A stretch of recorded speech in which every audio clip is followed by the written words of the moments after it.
जंगल निया नियंत्रण पाई रायगड़ा बनखंडर प्रस्तुति बैठक। नमस्कार, RGDA.in चैनल को आपनकु स्वागत। आसंता ग्रीष्म ऋतुरे जंगल नियार संभाव्य विपद को दृष्टि रखी रायगड़ा बनखंड स्तरीय एक गुरुत्वपूर्ण बैठक मंगलवार बनखंड कार्यालयर सम्मिलनी कक्षरे DFO सचिन आन्ना साहेब ओहोले अध्यक्षतार अनुष्ठित हो जाइछि।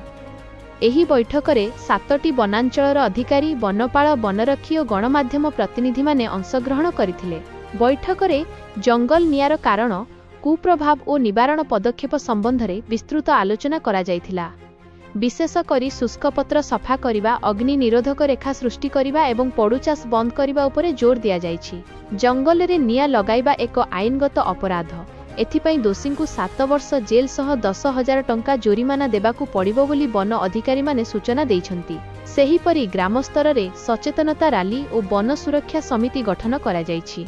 जंगल रे निया देखागले तुरंत रायगड़ा बनखंड कंट्रोल रूम नंबर 93484396 10 को जोगाजोग करने किंबा विभागीय सोशल मीडिया अकाउंट रे सूचना देबाकू जनसाधारण को आह्वान करा जायछि। सूचनायोग्य जे गत वर्ष जिल्लार 380टी स्थान रे निया लागिथिबा चिन्हट होइथिला। तेणु परिवेश सुरक्षा पाई समस्ते मिलिमिशि अंगीकारबद्ध हेबाकू DFO अनुरोध करिसंती।